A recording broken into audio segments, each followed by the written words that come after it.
The United States is slipping into an unsettling new phase, one that doesn't look like war or an economic meltdown, but something quieter and more alarming. Things are vanishing. In 2025 alone, more than 7,000 grocery and retail locations shut their doors across the country. But the most troubling figure isn't the store count. It's the nearly 30 million Americans now living in food deserts, where the closest full-service supermarket sits 10 to 20 miles away. Imagine waking up one day to find your usual grocery store permanently closed. Prices have jumped by 40%, and suddenly you're forced to drive twice as far just to pick up basic necessities. This situation goes far beyond empty storefronts. It's about seniors, working-class families, and entire small towns being quietly abandoned in the very communities they've called home for decades. What you're about to see isn't a simple breakdown of bankrupt companies. Instead, this is an in-depth look at the 10 largest grocery chains in the United States that have filed for bankruptcy. And more importantly, the real forces that led to each downfall. These are warning signs of a future most people aren't prepared to face. Brace yourself. The real story starts at number 10. A&P, the fall of a grocery giant that lasted 156 years. Some brands are more than just stores. They become emotional landmarks, woven into daily routines and childhood memories. For millions of Americans born before the 1970s, A&P wasn't just a place to shop. It was a sensory experience. Saying the name could almost bring back the scent of fresh bread, the clatter of metal shopping carts, and the reassuring feeling of life in a steadier, more predictable America. That's why the collapse of a company that once operated over 16,000 locations hit so hard. This was a business so influential that Time magazine once labeled it the most important company in America of the 20th century. When A&P filed for bankruptcy, not once but twice, it stopped being just another corporate failure. It became a warning signal for the entire grocery industry. At its core, A&P struggled with a problem many people over 50 recognize all too well: expenses rising far faster than the ability to adjust.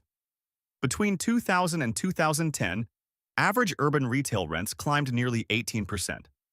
Fuel costs spiked as much as 29% in certain years, sharply increasing transportation expenses, all while grocery profit margins remained painfully thin, usually hovering between just 1 and 2%.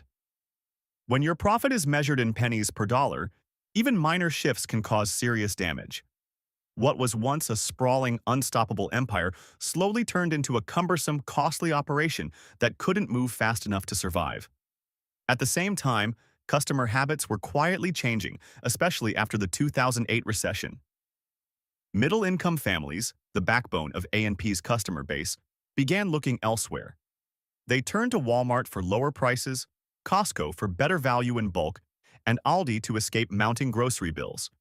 It wasn't about dislike or betrayal. A&P simply cost more, typically 7 to 15% above competitors. And as everyday expenses climbed, Americans were forced to prioritize survival over sentiment. Loyalty couldn't compete with higher electric bills, rising gas prices, medical costs, and relentless inflation. By 2015, the situation had spiraled beyond recovery.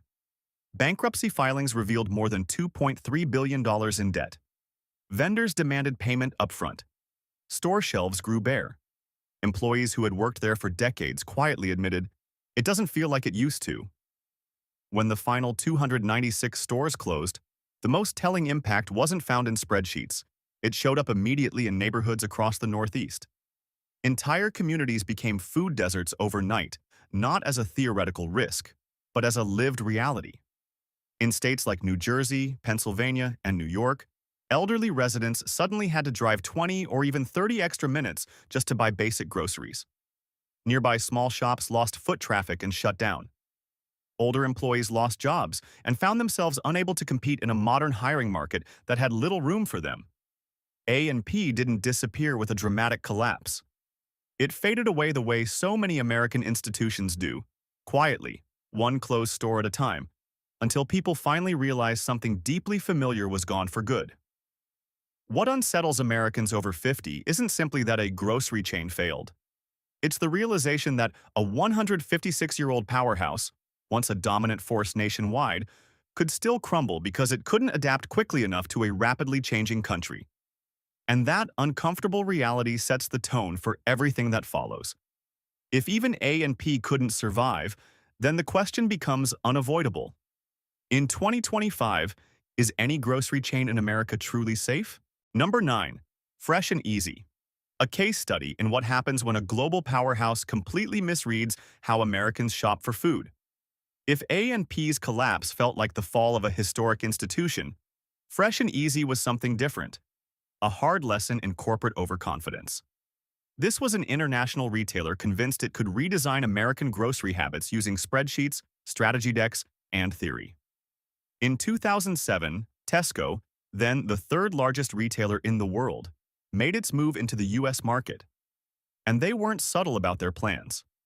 The goal was to roll out a sleek, minimalist self-service grocery chain built around British efficiency.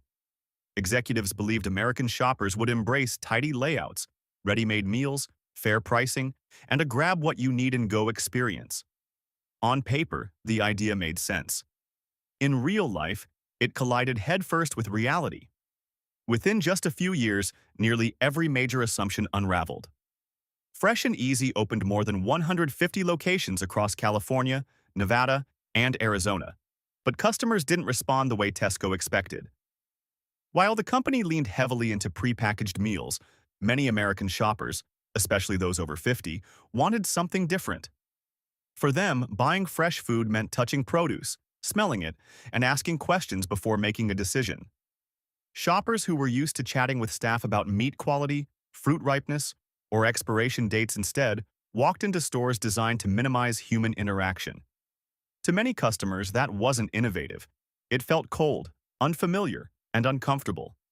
So they left. Later, performance data confirmed the disconnect. The average Fresh and Easy store generated only about half the revenue Tesco originally projected. And operational problems made things even worse. The centralized warehouse system Tesco relied on worked well in Europe, but it clashed with the sheer size and distances of the American West.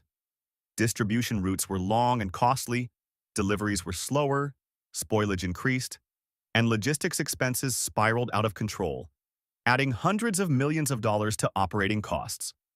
By 2012, Tesco publicly acknowledged it had lost more than $1 billion on Fresh and Easy alone. It became one of the largest financial failures by a European retailer in US history. But the true reason for the collapse wasn't just financial. Fresh and Easy tried to reprogram how Americans buy food, something deeply tied to routine, trust, culture, and family tradition, using a model designed in corporate boardrooms thousands of miles away.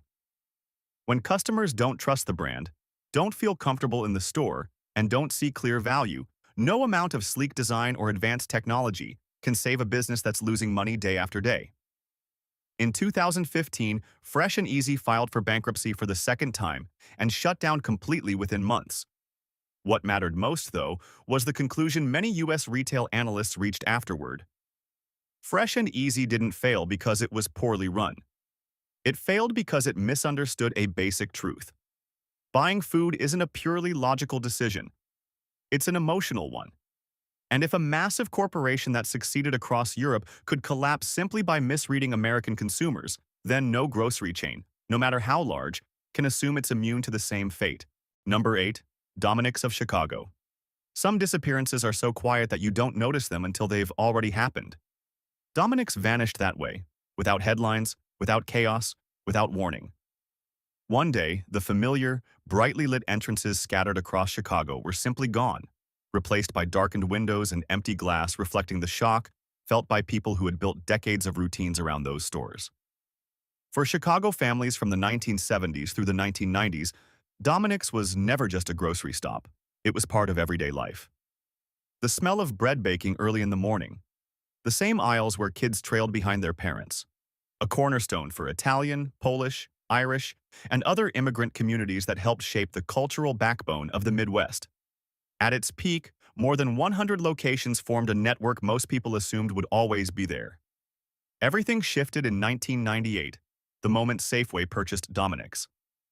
The unraveling didn't begin with customers turning away or with aggressive competition moving in. It started with decisions made far from Chicago by executives who failed to understand that this brand thrived on familiarity, local products, and staff members who knew shoppers by name. Safeway rolled out a standardized national playbook. Staffing levels were cut. Prices crept upward. Locally loved products disappeared. Suppliers changed. Even the natural rhythm of neighborhoods was disrupted, despite decades of loyalty to Dominick's. Chicagoans noticed immediately. The stores no longer felt like their grocery store. They felt like a distant corporate version dropped into the community without permission. The fallout was faster than anyone expected.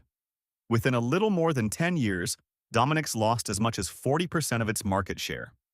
Reports from the Chicago Tribune described emptier aisles, quieter parking lots, and longtime customers drifting toward Jewel Osco, Aldi, or Moreno's, places that still offered a sense of connection and belonging. By 2013, Safeway shut down the entire chain, bringing nearly 95 years of history to an abrupt end. For many Chicago residents, Dominick's wasn't just a brand. It felt like family. What hurt most wasn't the financial failure itself. It was the realization that a piece of Chicago's identity had been erased. Not because the community walked away, but because the brand turned its back on the people who built it. Even today, some neighborhoods still haven't recovered from that loss. And that leaves a lingering question for anyone who has ever called Chicago home. Did you watch Dominick's disappear from your neighborhood? And how did its absence change the pace and feel of daily life? Share your story. These personal memories are often the clearest way to understand how America is quietly shifting. And if you want to keep following these changes, especially those affecting people over 50, consider subscribing so you don't miss the next chapter of a landscape that's transforming day by day. Number 7. Marsh Supermarkets of Indiana and Ohio. Some grocery chains disappear because the market moves on. Marsh wasn't one of them. Marsh didn't fall to competition. It was dismantled by the very people entrusted with keeping it alive. For almost 100 years, Marsh served as the backbone of dozens of towns across Indiana and Ohio. Through the 1970s and 1990s, it was where families picked up dinner on Monday nights, where seniors stopped each morning for milk and conversation, and where countless teenagers clocked in for their first job. With nearly 150 locations and tens of thousands of employees, Marsh operated as a steady, dependable system. It didn't just sell groceries. It helped set the daily rhythm of life across the Midwest. Everything began to unravel the moment a private equity firm took control. From that point on, the story followed a pattern America has seen again and again. The new owners viewed Marsh as a financial instrument, not a community-centered business. Cost-cutting became the priority, even when it meant breaking the system itself. Frontline staff were reduced. Fresh food selections were trimmed. Cheaper suppliers replaced trusted ones. Programs designed for seniors, Marsh's most loyal customers, were quietly eliminated. As quality declined, prices rose. Stores that once felt welcoming slowly turned sparse, cold, and impersonal. When service suffered, customers responded. Older adults who depended on familiarity and reliability were the first to stop coming. Cash flow dried up. Inventory sat unsold. Debt climbed quarter after quarter. The signs were unmistakable. Marsh was no longer being guided by people who understood grocery retail, but by spreadsheet calculations made in offices hundreds of miles away. By 2017, Marsh filed for Chapter 11 bankruptcy. The company was broken apart and sold off in pieces. Many locations shut down for good, leaving food deserts in areas that had relied on Marsh as their only grocery option. Employees who had dedicated 20 or even 30 years of their lives to the company were laid off with little warning. Entire communities, some with just a single Marsh store, lost their sole access to fresh food. Marsh didn't collapse because customers abandoned it. Marsh collapsed because decisions were made by people who had never walked its aisles. And if you witnessed a Marsh store close in your own town, share your experience. Those personal memories are a vital part of understanding what truly happened to the Midwest during those years. Number 6. Family Dollar.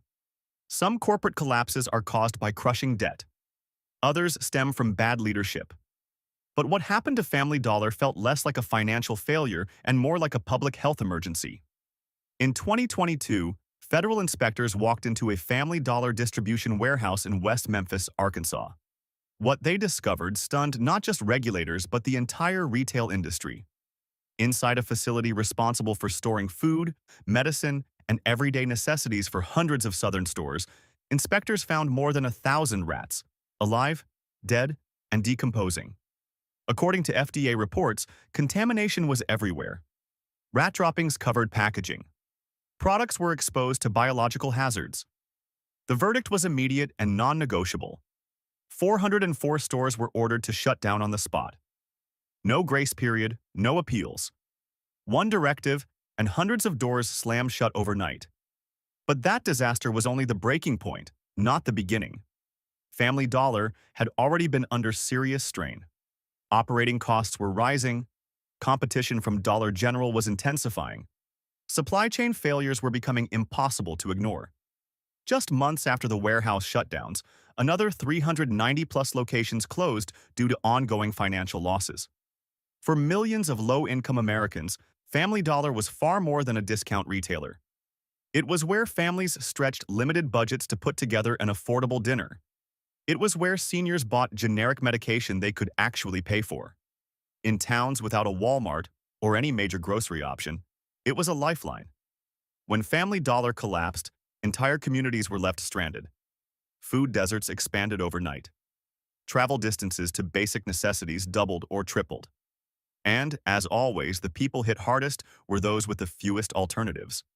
Family Dollar didn't fail because customers walked away. It failed because a catastrophic breakdown forced the poorest communities to shoulder the consequences. So here's a question worth asking. If you live in an area that has both Dollar General and Family Dollar, what differences stand out to you? And which one truly meets the needs of the people who depend on it most? Share your experience. Stories like yours reveal realities that national headlines often overlook. Number 5. Ultra Foods. Not every grocery chain collapses because it's poorly run. Some fail because they stay too faithful to the very promise that once made them successful. Ultra Foods is a textbook example of that kind of collapse.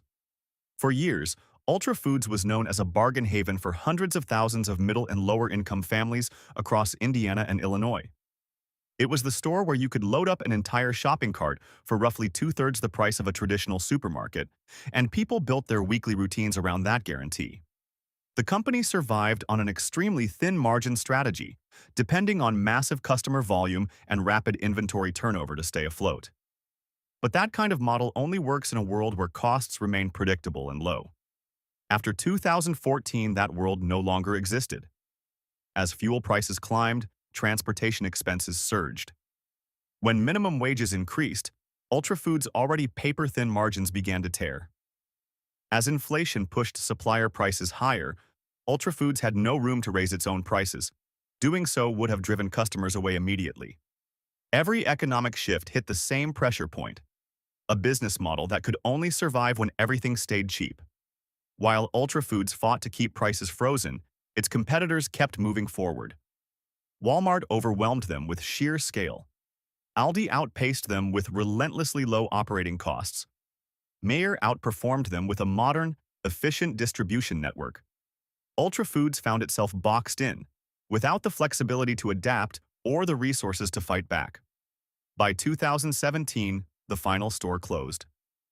There was no spectacle, no dramatic collapse. Just a discount chain quietly erased by a market where costs rose faster than it could endure. And even today, in an era defined by persistent inflation, Ultra Foods leaves behind an unresolved question. Which ultra-low price model can actually survive long-term? Is it Walmart, Aldi, or an entirely different approach altogether? Your perspective and your comparisons might reveal something about the grocery market that numbers alone can't fully capture. Number 4. Jitney Jungle. Across the American South, very few grocery chains felt as familiar as Jitney Jungle. From Mississippi to Alabama, its presence blended seamlessly into everyday life. The faded green signs, the narrow, welcoming aisles, and the simple weekly shopping trips became part of family memories that stretched back nearly 100 years. But nostalgia didn't determine Jitney Jungle's future. Numbers did. In 1996, the company was acquired through a heavily leveraged financial deal, and from that moment, the decline was set in motion. Debt began piling up faster than sales could grow. Operating expenses surged. The chain was weighed down by aging warehouses, outdated distribution systems, and technology that hadn't kept pace with the modern grocery industry. All of this created a financial pressure cooker. And in a business where profit margins rarely exceed 1 to 2%, there was no room to absorb that kind of strain.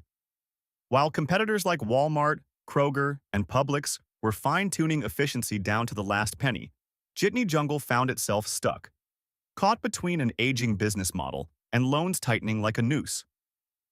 Just 4 years later, in 2000, the company filed for bankruptcy. Stores were sold off. The brand name disappeared. Nearly a century of history was wiped away. What many people grieved wasn't just the loss of a grocery chain. It was how quietly it vanished. There were no farewells, no moment to reflect, no sense of closure. One day it was there, the next, it wasn't. And that leaves behind a question that still lingers. Did Jitney Jungle truly collapse because of poor management? Or was it simply another local brand that never stood a chance in an era when retail giants grew too powerful for smaller regional chains to survive? That unanswered question continues to echo across the South. Number 3. Pantry pride. Long before Walmart became dominant and before Aldi reshaped discount grocery shopping, the East Coast had its own heavyweight. Pantry pride was widely known as the discount king of the region, and that reputation was earned, not exaggerated. At its height, Pantry pride operated around 440 stores, placing it among the 5 largest grocery chains in the United States.